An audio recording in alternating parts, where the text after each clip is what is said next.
Welcome to 3 Count Commentaries. This is your host, MagMongoSlade. Our boy Triple H, barely 2 weeks in the big chair, and he's already pissed a lot of people off. What did the H man do? What did Mr. Nose Man actually do? Well, he perpetuated the wrestling with small time before Vince McMahon myth, or as I call it, the WWE's 1983 myth. Consists of the story that wrestling was small time before the warlord of all wrestling, Vincent Kennedy McMahon, showed up on his mighty white horse and saved the business in June of 1983, which is when the sale from his father to himself was completed. It began in June 1982. There's been a lot of hilarity spinning out of this. So Triple H went on the Logan Paul podcast. I have no idea what he talked about. I didn't listen to it. But his response was that he was telling the history of the business and that wrestling had gone from something that had taken place in these small bars before Vince McMahon had the vision to take it national and to go worldwide, go global. And none of this would exist without Vince McMahon. And this pissed off a lot of the wrestling historians. They hate this myth so much. The 1983 myth really, ooh boy. It really rankles the cankles. You feel me?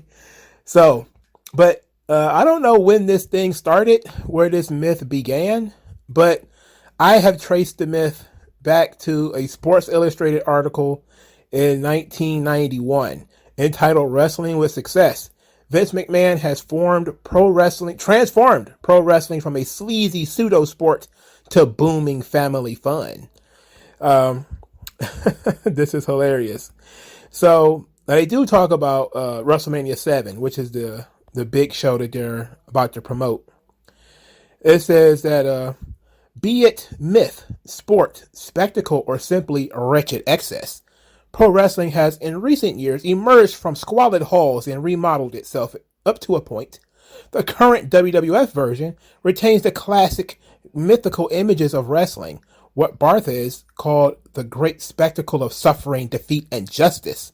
But there is another kind of myth on display, an American business myth that has sprung from the brow of a huckster genius who excels at the non-Greek arts of marketing, television production, merchandising, and a unique type of cross-media promotion that combines comic book hype with hardcore hokum to produce a showbiz package so flamboyant that it makes the Macy's Thanksgiving Day Parade look like a Russian funeral procession. The man who has given birth to this garish package is a tall, bulging bodybuilder named Vincent Kennedy McMahon, 44. To fans of the WWF, he is well known as the often clownish TV announcers who, in their hoarse efforts to describe what is going on in the ring, seem to sweat, bellow, and suffer even more than the wrestlers themselves. But there is nothing clownish about Vince McMahon, the businessman. So it says, in 1988, Forbes estimated that McMahon was, quote, easily a centimillionaire. And he has gotten even richer since then. The umbrella corporation that McMahon formed over WWF and its subsidiaries is called Titan Sports Incorporated. WrestleMania 7 is only the iceberg tip of this unique $500 million corporate empire. Titan Sports competes successfully in a wide variety of industries, including live entertainment, syndicated TV, pay-per-view TV, video cassettes, magazine publishing, catalog, merchandise, and children's toys. The corporation employs more than 300 people scattered throughout 3 different buildings in downtown Stamford, Connecticut. Next month, Titan Sports will move into its brand new $10 million 4-story corporate headquarters with the Stamford address of One Titan Tower. The facilities include a daycare center and a company restaurant. The 1991 Vince McMahon. All right, so I'm not going to read the whole article of the Sports Illustrated piece, but this some of the stuff that they landed on Vince was absolutely hilarious.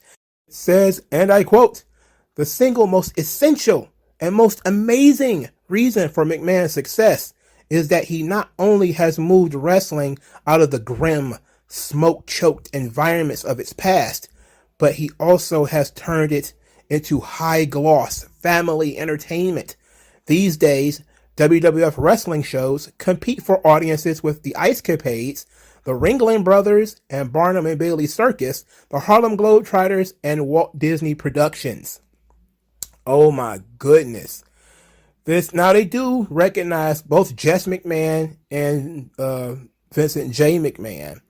And so it's hard to tell why they would come with this whole smoke-choked environments, but there is a reason why they said that, and we'll be talking about that at some other point.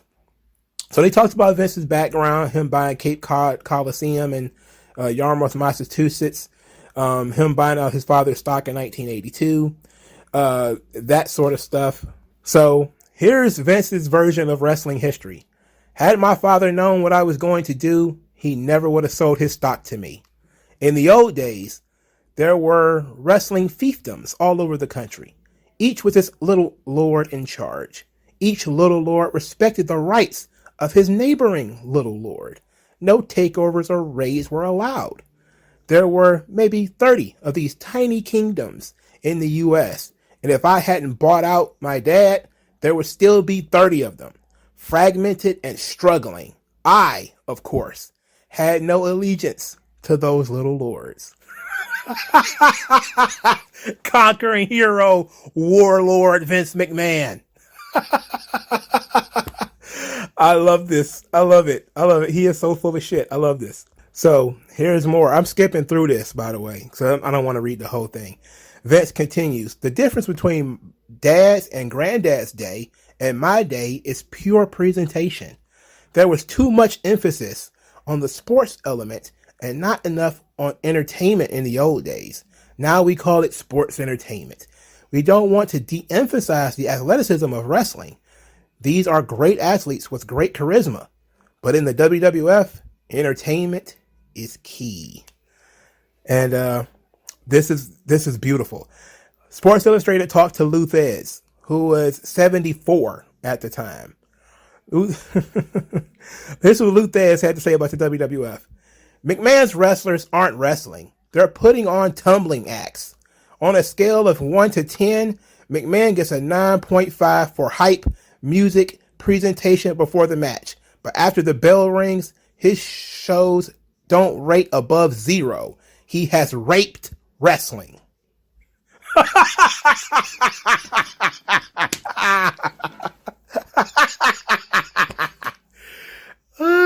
Oh my baby. Sweet Jesus. Sweet Jesus. Oh. So, they talk a little bit about people who are very upset about Vince McMahon calling it sports entertainment, coming out saying that it's not real. And here's the kicker of what we was talking about before. So, they said, quote, "Lots of people rushed to tell McMahon after the New Jersey confession that he had effectively bankrupted the WWF because the world would now reject his shows and return to promoters who continued the fiction that it was all real mayhem. The doomsayers were everywhere," recalls Steve Platamenta, WWF's media director, "but we did better business for the rest of that year than we ever did before." Back to Sports Illustrated, it says, "In fact, McMahon's most sensitive critics, the men and women who book WWF events into America's stadiums and arenas, have only praised for his decision. John Urban, director of Family Entertainment Division of Madison Square Garden, which puts on 8 or 10 WWF cards per year, says, quote, once McMahon moved past the big question, is it real or not real, they shook off the last vestiges of the old pro wrestling image. It became more respectable than ever. It used to be a cult. You either loved it or you despised it. People used to think pro wrestling, ugh. Escapades, great. No more. So I think this one's a very good quote. This one's a great one. This is from Peter Luco, who was 31 years old. He was the general manager of Los Angeles Coliseum and the Los Angeles Sports Arena. He says they put on 8 or 9 WWF cards a year. He says, quote, wrestling always produced strong crowds, but it was often a very rough night. Mostly males who were beer drinkers and had a tendency to get into a lot of fights. That was as recently as 7 or 8 years ago. Vince not only called it entertainment, he made it over into real entertainment. Rock music, hype, stars, lights, and that brought fans out of the closet from every age and economic group. Teens, children under 10, film stars, attorneys, bankers, and the blue-collar people who came before. So the great uniter of all the American public, the warlord of all wrestling, Vincent Kennedy McMahon. I love this. This is great. This is great. All right. So, I'm not going to read the whole article, but I read enough of it. So it's not just my point of reading this article or reading bits and pieces of it was that it's not just a WWF thing. It's not just something they created out of thin air and something they pass along. It's also something that is truly believed by some of the people who ran these businesses that Vince McMahon was partnered up with. That once Vince McMahon had called wrestling sports entertainment, it essentially became a whole different industry. And at that point, it became something new. So a lot of the people are very, very angry at Triple H right now because of his inaccuracy. And we're going to read that. I'm telling you, we're going to get to it. But I wanted to lay the groundwork first that there are people who believe this because they have a different idea of what the business was. Taking it from being a mostly male-dominated audience to being a family-friendly entertainment. So even though it's technically untrue, now the whole smoke-choked arenas thing is not entirely untrue because you could smoke in those arenas. A lot of them you could smoke in there. You could also, you can still drink in these buildings, but you can't smoke in them anymore. Most of these buildings that they run into WWF shows in now, you can't really even smoke in these buildings anymore. But back then you could. And if you watch footage of like old territories, and I don't just mean like watch their TV. Their TV, of course, are going to have more lights, but their events used to be really, really dark. And, that's something Vince changed. So I'm going to read some more because I want to further explain why some people buy into the 1983 myth. So there's this guy named Scott M. Beekman. He wrote a book called Ringside, A History of Professional Wrestling in America. And on the success of the WWF, he says, and I quote, the WWF's success stemmed in large measure from the promotion's success in selling characters such as Hogan with slick production values, mass marketing, and a mind-numbing array of merchandise. WWF wrestlers possessed a vibrancy lacked by the blander AWA or Southern-tinged NWA performers. McMahon's characters certainly possess no more depth or nuance than those other promotions, but the WWF's promotional techniques magnified each wrestler's dominant trait to the level of semi-cartoonishness.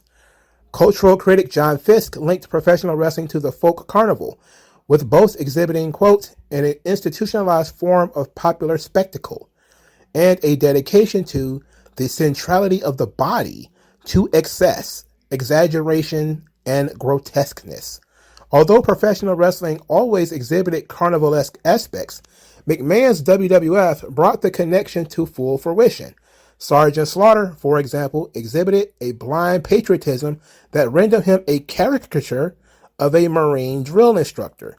As with many of the WWF characters, Slaughter's proud American routine offered nothing particularly new or original, and McMahon had Hogan and Hacksaw Jim Duggan working related gimmicks, but no previous wrestling organization promoted their characters with such well-paced and slickly produced television programming.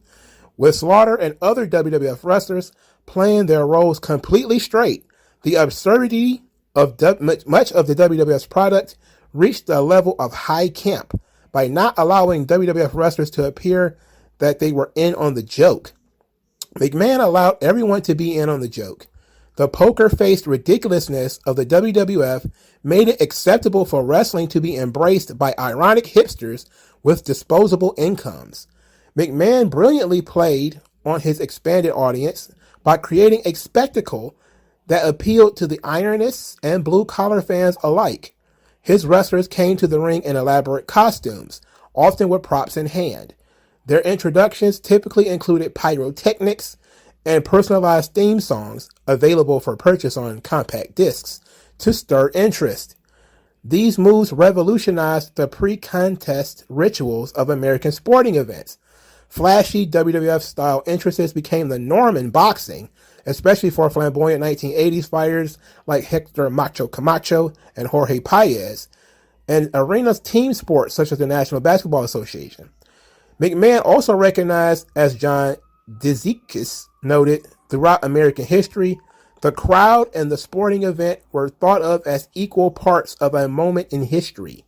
The WWF chief, therefore, made the crowd part of the spectacle. He broke completely with wrestling tradition and turned on the house lights during shows. WWF fans became part of the show. They held up placards, mugged for the TV cameras, and proudly displayed their WWF merchandise. To attract younger fans, McMahon developed connections with the music industry. And then he goes into the rock and wrestling connection. So this was how Vince McMahon ended up becoming the warlord of all wrestling and the difference between Vince McMahon and everybody else. And now, Beekman's book, by the way, I know some people are going to question it. It's not a pro WWF book. It's generally a history book on professional wrestling. It actually goes back pretty far. It goes back to like ancient Greece or something like that. I haven't read it as much as I read like the Hornbaker books, but it's actually pretty solid. So the 1983 myth, it remains. It is as strong as ever, and people absolutely hate it. They absolutely hate it. So let's go into the responses. So the first response: this man is in their gimmick Hall of Fame, and it's Luthez. I quoted what Luthez thought, and it's a quote. It says, "His October 6th, 1957 60-minute draw with Luthez for the NWA." Oh, who is this?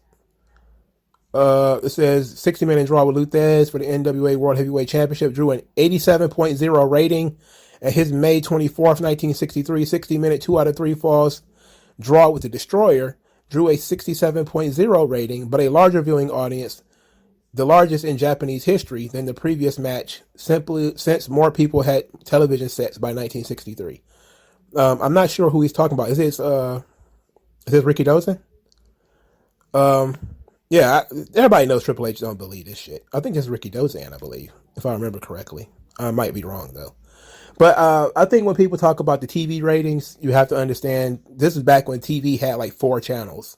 So, we need to go back to before people get too excited about the 87 rating. Like, yeah, but, there was like 4 channels in 1957. And then you had like a wide array of things to watch, right?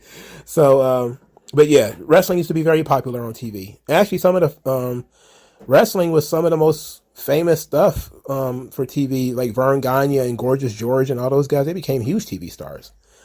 That's why, that Vince McMahon and Triple H and all these guys actually believe this stuff. Like, they already know how popular wrestling was in the territories. They just say this stuff because it builds the WWF mythology. It's all kayfabe, brother, and everybody is flipping out, I guess. So, here's another comment. I'm curious if people in WWE have told these lies so often that they actually don't know they're lying anymore. Like doing affirmations, but instead of using them for good, they're convinced themselves that they're not evil. He's evil for spreading this information. One of the reasons why I hate that company. Oh, Jesus. This is so funny. Somebody has a picture of Gotch and Hackenschmidt from a tiny bar, and it's a baseball stadium. This is how you know you worked. Here's another one. Gotch and Hackenschmidt wrestled in front of 30,000 people 111 years ago. Pro wrestling was selling out the Garden before even Vince's fucking grandpa was involved in the business. What in the fuck is he talking about? Why are you getting so worked up, bruh? Like, the history of pro wrestling according to Vince. It is found in the fiction section of the library. Oh, God. You think that Jim Londos fella ever drew a house? This is great. I love when people get so worked up. WWE's rewriting of history will continue under the new management. He also talked extensively about former college athletes being the talent pool for NXT. Well, yes, they told you that already. They told you that months ago. Somebody says, yes, I too remember when Junkyard Dog wrestled in some Bourbon Street dive bar and not the Superdome. Because he did wrestle in the Superdome. And there's a tweet from Jim Cornette talking about the 30,000 fans, Junkyard Dog, and the Freebirds. I think it was Michael Hayes he wrestled. Drew 30,000. I think they had to blind Junkyard Dog to do that, which was great. There's a picture of, I think it's Arena Mexico, and he says tiny little bars like Arena Mexico. They got pictures of full wrestling arenas. This is great. People are digging into the history. Look, I love this though, because it actually makes people appreciate the history. You know, this is great, but they're so triggered that it's absolutely funny. Here's another tweet. Desperately trying to Ric Flair your entire career and then claiming Vince is responsible for all of wrestling is so hilariously cucked. I think we've discussed that that's not entirely true. And somebody says that Stephanie will shank him if he doesn't. You imagine Stephanie standing over his bed with a butcher knife. Like, what was this about Jim Londos and Harley Race? Who the hell is Vern Gagne? Okay, so here's another one. Hey, Hunter, I know you know this, but before Vince, more fans actually paid to watch wrestling than any time after the expansion, and not by a small margin. Fans today could not comprehend how many fans attended wrestling worldwide pre-Vince Jr. This is true because wrestling existed for like 100 some odd years before Vince came along. That's like saying there was all kinds of shit going on. But it seems to me that people are not buying the 1983 myth. Why are they not buying it? 38,000 people at Comiskey Park to see Buddy Rogers win the world championship is tiny bar shit. He's so worked up. Oh, Jesus Christ. Oh, God. Oh, man. This is great. It's great.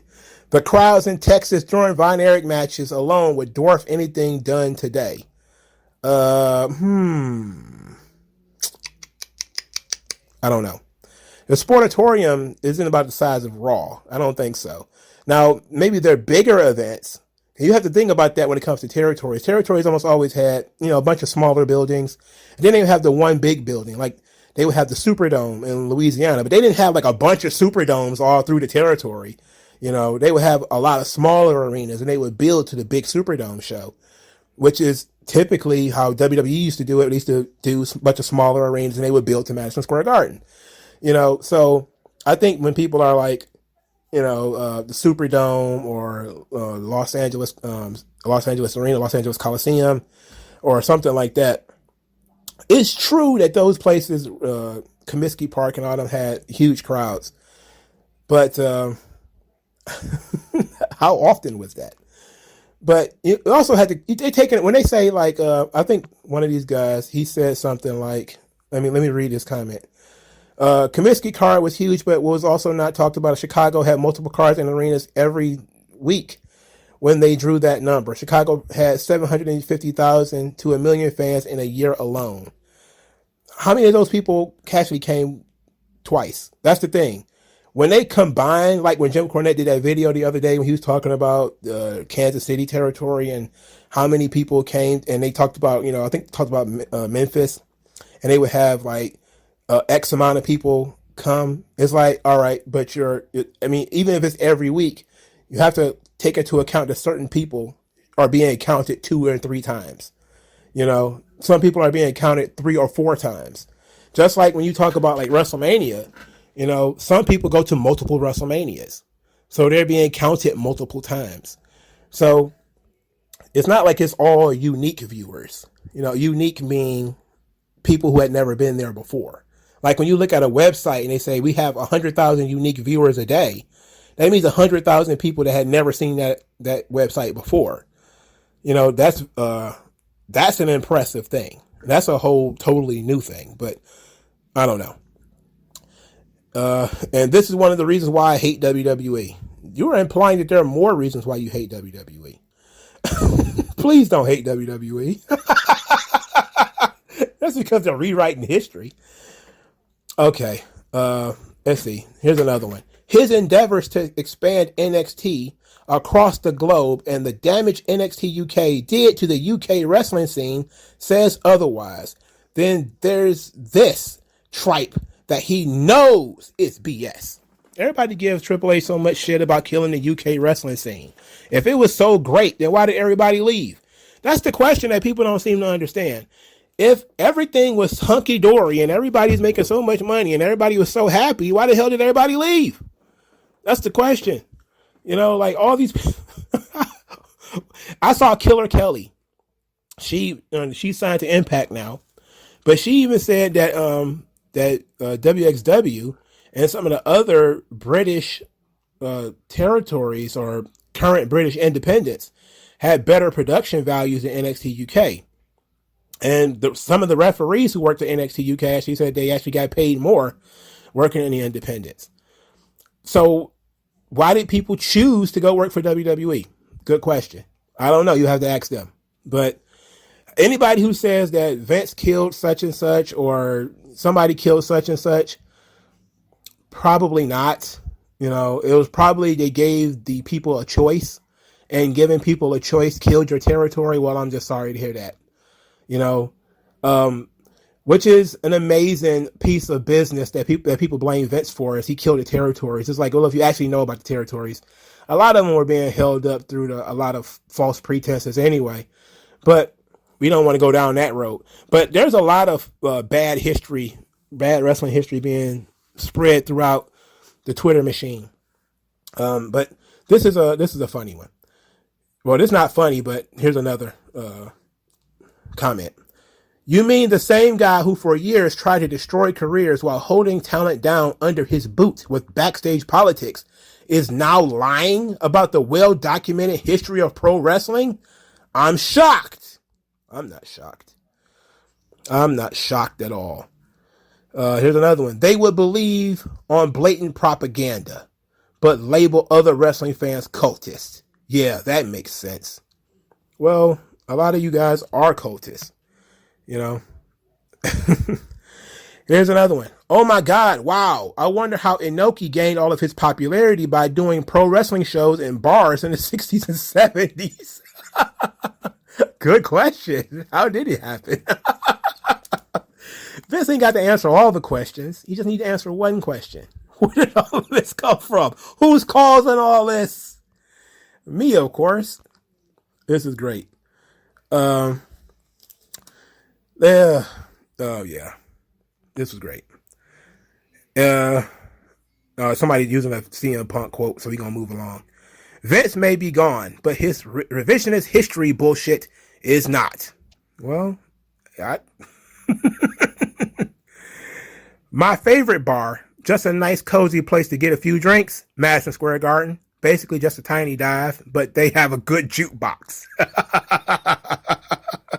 Hell of a jukebox in that old MSG.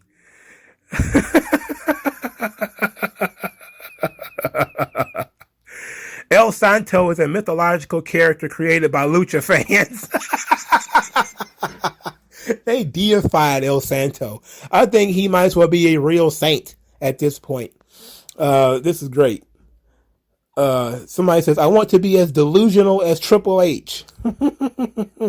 They're showing a photo of El Santo. El Santo wrestling his last match on 1982 in a little bar known as El Toro de Four Caminos. I don't know what that means. But 1982, if that was after June, then hey, you already know what was up. But El Santo was one of those guys that was much like what they talked about in the Sports Illustrated pieces, is that he was a crossover star. El Santo had his own comic books. He was in movies. He was huge. He wasn't just a wrestler. He was a part of the cultural fabric of Mexico, similar to Ricky Dozan in Japan. And sometimes that's how when Hulk Hogan, became, El Santo, I think, was probably bigger than Hulk Hogan, which is absolutely a fact. Here's another one. Gotchen versus Hackenschmidt sold out Comiskey's Park in 1911. Yeah, and people still think that shit was... I'm not going to say that. Let's see. Folks on the net are going to eat this shit up due to not fact-checking any of it. WWE wants to give you a narrative and you accept it as gospel. Happened with the women's revolution. People accepted it but never looked into the facts. Corporate propaganda at its finest. Oh, man. This is awesome. Bruno defended the title for 8 years in bars. That's crazy, right? Because the 1983 myth also diminishes Vincent J. McMahon. Everything he did, too. That's the great thing about it. It's so egotistical that it even diminishes the work of his own father. This is excellent. I love when people get really worked up over little shit. Hey, Cody Rhodes, can you teach Triple Norazon about wrestling history since he's terrible at it? And somebody says, ma'am, Dusty Rhodes only wrestled in bingo halls and bars. See, that has to be your presentation of the whole thing in order for it to be untrue. Because if you think wrestling matches didn't take place in bars, they did. You think they didn't take place in bingo halls? They did. You think they didn't take place in high school gyms? They did. Wrestling took place in all of these places, but they didn't only run these places. So the idea is it's not fully untrue. It's just exaggerated. All right, that's the thing. There, pretty much everybody who was there was getting started. They wrestled in small arenas or something like that. Maybe if they made it to an arena at all. And there is a history of people wrestling in bars and clubs and stuff like that. I think I did a history. I think I did a history video on a guy who got killed in a wrestling match while he was wrestling in a bar. So there were wrestling matches in bars. Okay, so calm down. It's just they're exaggerating, of course. He may be gone, but his legacy will continue. Remember, kids, wrestling was only in smoke-filled bars until 1983. Yes, sir, the 1983 myth. I really hate how WWE have rewritten history. Virtually unchecked. No, it's like people are constantly complaining, constantly. In 1971, Vince McMahon promoted his first card at a small territory in Maine. In 1950, Buddy Rogers faced Lou Thesz at Wrigley Field, which I guess was a tiny bar. Just a small bar. It's a small place. This shit is insane, bro. Tiny little bars, tiny little thing happening in bars, says Triple H of pre-VKM professional wrestling. A fib of Hogan-like proportions that diminishes the career achievements of a lot of Triple H's own heroes. It also diminishes the achievements of McMahon's own daddy. Y'all don't get it. Just like Hulk Hogan had a 10-inch dick and Terry Bollea does not. It's the same thing, brother. It's the same thing, brother. It was just like all these people who have this bullshit history that all of wrestling was perfectly fine and happy until the Fire Nation attacked. I mean, I'm sorry, this Avatar, the last Airbender version of wrestling history, where all the territories where everybody was happy and they was doing a jig every Saturday night. And then here comes mean old Vince McMahon kicking over their sandcastles. That shit is bullshit too. Everybody has their bullshit. Okay. And these people know that. And they still go with the whole Vince McMahon killed the territories.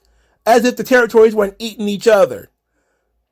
Like, and a lot of these people have read the same books that I've read. Some of them are legit historians and all that kind of stuff. But a lot of them have read and get their information from the same books that I read. And they come back with, they read the entire 300-page book. And then they close it and say, Vince killed the territories. It's like, what? You didn't see what Jim Barnett did? You know, you didn't see where Fritz did this, or, you know, when Sam Mushnick, you know, all these guys were, they forcefully got rid of guys who were in their territory. You didn't see all these evil shit that they did? Am I the only one who read these fucking books cover to cover? Or did somebody just look in the book, find the words Vince McMahon, and just said, Vince killed the territories, that's it. That's all I needed to know. It's like, no, that's bullshit too. The Vince as, what was he called? The chief of the Fire Nation. What was he called? Shit, I can't remember. I love Avatar, but I can't remember the chief of the Fire Nation. I can't remember his name. But that being Vince McMahon and him going around kicking over territories, no, that did not happen. It did not occur. Let's go back to the let's go back to the peanut gallery. I haven't seen history being rewritten this crazy since I took American history in high school. Ah, yes, good old wrestling savior Triple H blowing his dad-in-law, original savior Vince McMahon. Vince had a couple of good ideas, bruh. Meanwhile, 9 years before he was a celebrity guest enforcer in the main event of WrestleMania 1, Muhammad Ali fought Antonio Inoki. Weird how that couldn't have happened without Vinnie Mac. You know Vince McMahon was involved with this, right? Both of them. Both Vincent J and Vincent K was involved with this Antonio Inoki Muhammad Ali farce, right? That wasn't a good one to use because they both was involved with that. And y'all think Triple H was any different than Vince? No, I didn't think so. I didn't think so. I just think it's hilarious because y'all getting so triggered over bullshit. This is so funny. The entire reason wrestling got pushed into bars and high school gyms was because of Vince Jr. Wrestling was gigantic before Vinnie Mac. Now we're exaggerating. This is what I mean. Everything was great. We was all doing jigs every Tuesday evening until Mr. McMahon showed up with his meat old bags of money and kicked over our territory. It's like, no, it wasn't all right. Most of the territories were on a downslide anyway in the 80s, you know, especially in the 70s. Some of them just plain ran out of money. Some of them couldn't compete with other ones. There was a lot of stuff going on, man. And if you have to go back to the 50s, in order to say, well, everybody was doing great in the 50s. I'm like, yeah, but time didn't stop in the 50s. You know, like, just like how Vince had good ideas, like every 5 years he might have had a good idea. And that actually helped his company move along faster and longer than a lot of these other promoters. He didn't rely solely on wrestling and gates and stuff like that in order to rejuvenize the business. He had a couple of good ideas. You know, the idea that he revolutionized the business is absolute Walt Disney level horseshit. But it's absolutely funny to think that there was no wrestling in high school gyms or bars before Vince McMahon came along and shrunk everything, which is garbage. It's absolute garbage. And you can actually go into find history. I'm pretty sure I did a history thing on a guy getting killed in a bar wrestling match. It was like in the 1930s or something like that. So it wasn't all big arenas with bright light. It wasn't all Hackenschmidt and Gotch. Let's put it like that. Y'all picking Hackenschmidt and Gotch or Luthez and this guy. And yeah, those things happened. It wasn't always like that though. And I think that some people get the wrong idea, you know. It wasn't always like that. Let's see. He's another one. Didn't took long for Vince Jr. to show his real lack of character. You know, they showed the television to a lot of wrestling promoters, and they tried to eat it. Another tried to fuck it. Only Vince was like, let's put some wrestling on this thing. Let's put some wrestling on this thing. Hell yeah. Oh, that's great. Oh, I'm dying, bro. I'm sorry. I'm sweating this shit. They can make as much changes to the shows to be more coherent as possible, but that company is still run by history rewriters who think the world is their domain. Karma came for Vince. It'll come for Triple H as well, and I expect the vibes to kick in soon. Like, and this is a very poignant one. Who the fuck cares? Good question. Who cares? I guess wrestling fans care. I guess wrestling historians care. But most people don't give a shit. They really don't. They don't give a shit about the history of pro wrestling. You know? That's why WWE doesn't bother to go way back and do Legacy Wing for people you wouldn't know. Like, you wouldn't know this fucking guy. Legacy Wing. You know? It would be great if they educated their audience more on the history of the business. I think that would be fun. It would be very useful. But at the same time, you asking people to care about something they probably don't care about. Hell, they barely want to watch the show as it is. They don't want a history lesson too. They get enough of that shit in school. WWE's revisionist history of wrestling will never not be hilarious to me. Me either. It's hilarious. And the more they do it, the funnier it is. Let's see. Remember when his peel-headed friend was main eventing Raw in high school gyms? I remember that. It wasn't that bad either. And Triple H himself sold out Penn Station. So, shit. They were wrestling in bars for Saturday night, Shotgun Saturday night. Terry Funk wrestled in a bar, goddammit. He wrestled Steve Austin.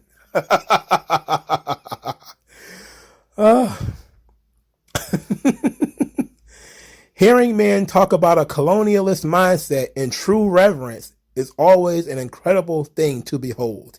Oh, not Vince is a colonist. He's a conquistador. Conquistador Vincenzo Kennedy McMahon. He came with pit bulls to run Bill Watts. He showed Bill Watts his first gun. Like, get out of town. Get the fuck out of here. What is wrong with these people, man? What is going on here? You guys gotta remember, it's his father-in-law, and he's not dead yet. He doesn't want to get his new position taken away after just getting it. True. Here's another one. Noted wrestling history buff Triple H and his daddy-in-law's footsteps here. Yeah. Oh, this is great. About 30,000 people packed into a tiny bar for a Freddie Blassie John Tolos match here. I remember this. I remember reading about this anyway. It's in a book I'm currently reading. I think it was in the Chic book that Solomon guy, Brian Solomon, that wrote. I forgot what the angle was to get to this match, but it was a beautiful building. It looks awesome. WWE fake history propaganda being pushed stronger than Roman Reigns. Trips is back, baby. Absolutely. This is great shit. So many people are so mad. Wow. I don't even know where to start because this discourse is extremely idiotic. Wrestling historians have disproven this propaganda that WWE themselves has peddled. Look, would you please just stop? He ruined you niggas' honeymoon period before it even got started. I love it. Me too. I love this shit. Triple H just being an absolute anus. And, just like when he said that shit about AEW, about it being a pissant company, and everybody got tight-assed about it. You don't have to take everything somebody says so seriously. You don't have to. We know it's not true, man. We get it. We get it. Triple H is clearly not safe from WWE brain. Frank Gotch and George Hackenschmidt wrestled in front of an audience of at least 25,000 in as far back as 1911. They're hanging their hats very high on this Gotch and George Hackenschmidt thing. You know, there were other big matches that sold a lot of tickets around the same time, right? This was 34 years before Vince was born and 72 years before Vince owned the WWF. Yes, we get it. We can count. I appreciate a good bullshitter if it isn't too gravely harmful. Exactly. Thank you. Thank you. This is not harmful rhetoric. It is just WWE's version of the 1619 Project. They're rewriting history because they have an agenda. But just like Hulk Hogan has a 10-inch penis, Vince McMahon... I'll never get that. I'll never get it out. But it's hilarious. It's kayfabe, brother. Why are you so tight ass? Let's see. Oh, boy. Jerry Lawler slapped Andy Kaufman. Picked by the Hollywood Reporter as the 30th greatest moment in television history. Not sure what all this was about. I think it had something to do with the tiny little thing they used to do in bars. They're getting so worked up. Let's see. It was fairly big regionally. He would know that since he's a Flair fan, but not as mainstream powerhouse like it became under the WWF. And I think that's a fair assessment. But some of these guys were big crossover TV stars, like Gorgeous George, like Vern Gagne. Vern Gagne was in movies. You know, Ricky Dozan and El Santo were basically deities in the countries that they come from. You know, like, yeah, it was pretty big, but only certain people. Vince made the entire company huge. You know, and that was the thing that I think was also a major difference that doesn't get a lot of credit. Is that WWF became a brand. While Ric Flair became a big star, yes. Dusty Rhodes was a big star. Bruno was a big star. Jimmy Snuka was a big star. Roddy Piper was. But Vince made the WWF a huge brand. You know, it was different. All right. So it was a little different. Just a little bit. Somebody continues. The old man is at home howling at the downgrade from smoke-filled arenas. Bars? Bruno Sammartino and Lou Thesz were wrestling in bars now? The history of wrestling will never be preserved if these lot have their way. How indignant could you possibly sound? You wretched and ignorant lot! How dare thee! I'm sorry, how dare you? What are you talking about?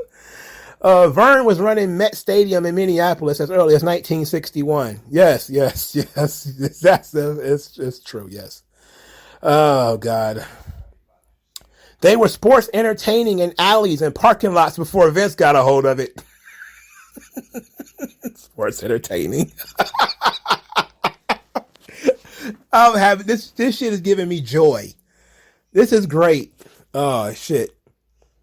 They're so full of shit, man. It's unreal. Read any history book ever about the business that wasn't produced by Stanford offices. Oh, yeah. Triple H, that's a bullshit lie. Only perpetuated by dorks in Stanford. You're better than that. No, he's not. No, he's not.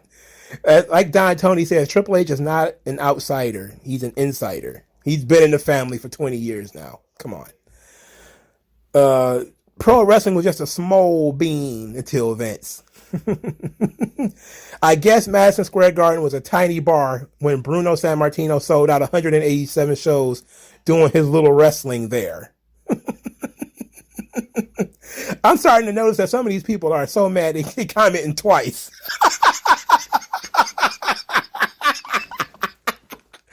How you get so worked up about this that you comment 2 or 3 times? I've seen some of these guys 2 or 3 times.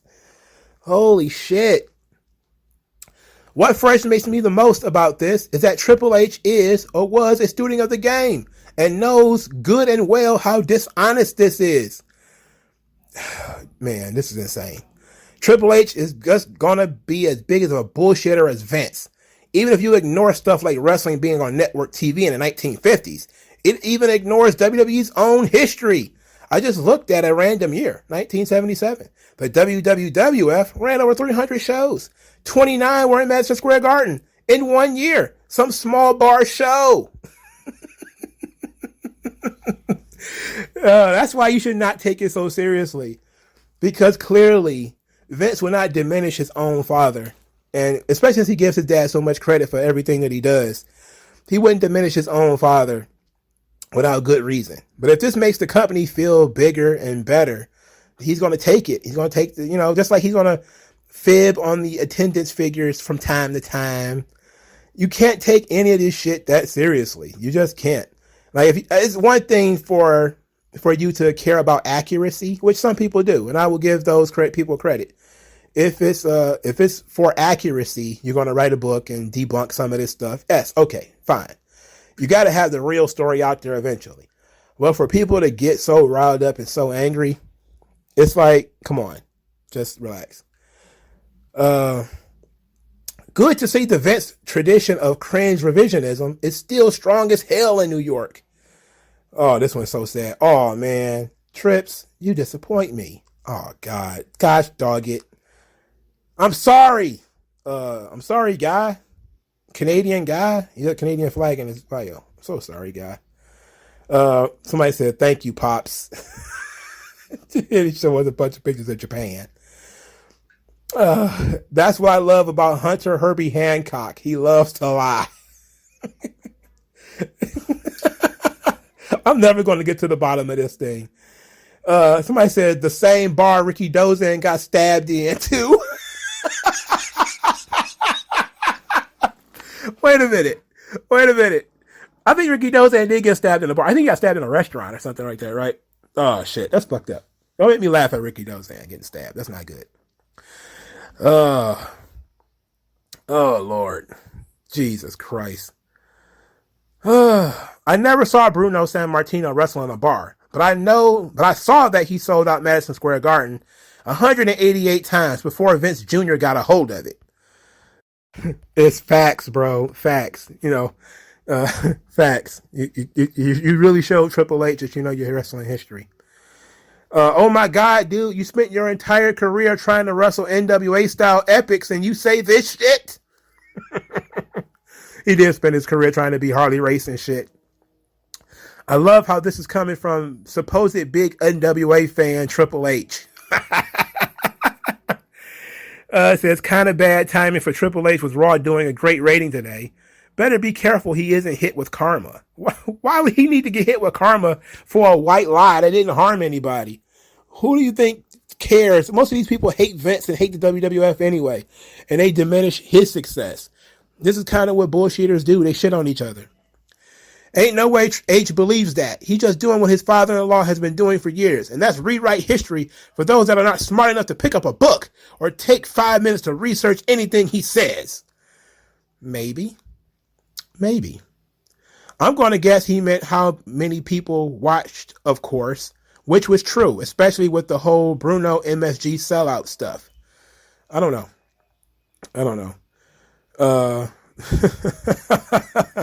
Did Triple H forget about Vince Sr.? Because just the fact that he existed, let alone other promotions, love the booking so far, man, but oof.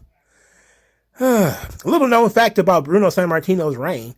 It was that long because they had to tour every single bar in the Northeast, so they believe he was the champ.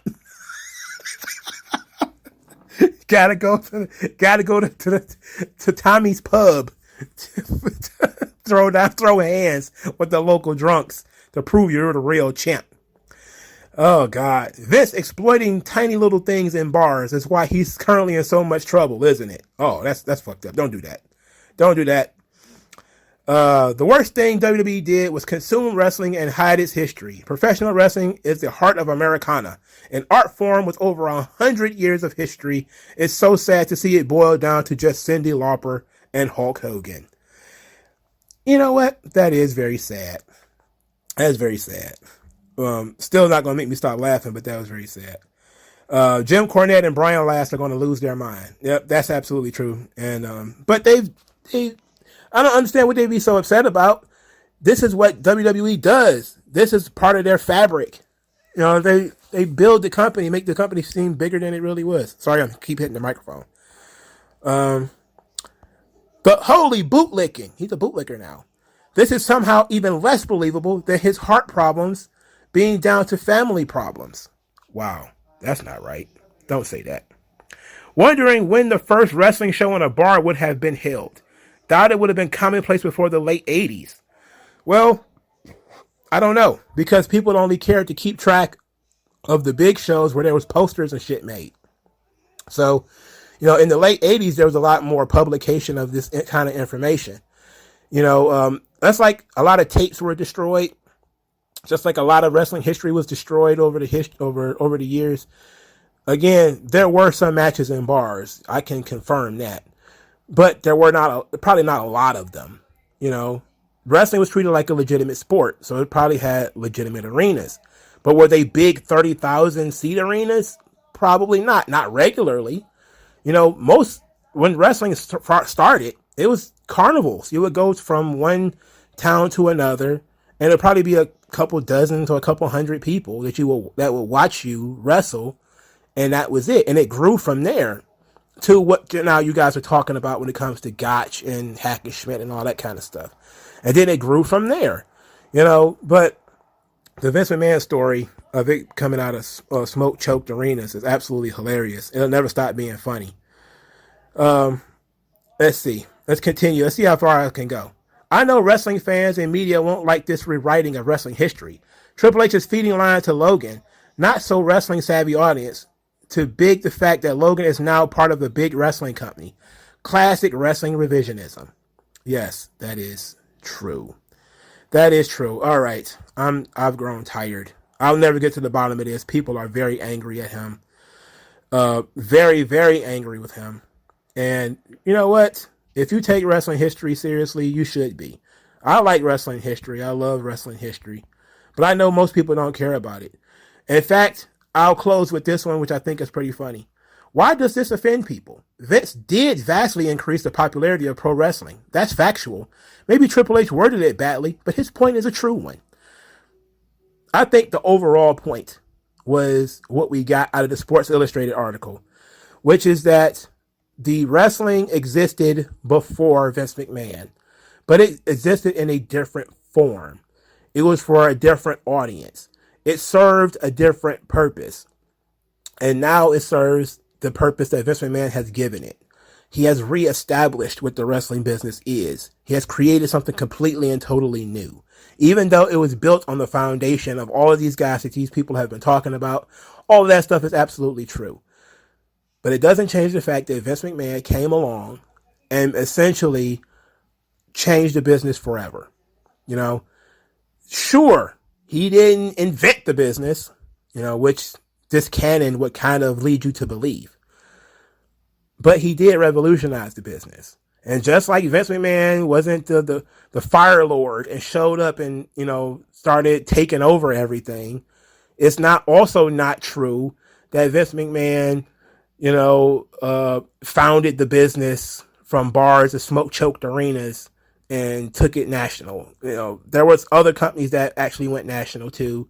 Companies that their TV was so popular it popped up in other people's territories. Companies that were so popular it popped up in other countries. Yes, those things have happened. But the only wrestling company that was created for the intense purpose of being a national wrestling promotion was the WWF, when Vincent Kennedy McMahon purchased it from his father in 1983. That's the facts. Nobody else had any other ideas about going national. More people maybe wanted to own more than one promotion and wanted to buy into other promotions, and they did. Some promoters had their hands in more than one promotion, but only one person said, "We're going national, pal," and that was Vincent Kennedy McMahon. And however you feel about that is up to you. All right, like this video, share this video, subscribe to the channel, donate to the channel. Thank you guys for the time. I'll talk to you guys later, man. Peace out.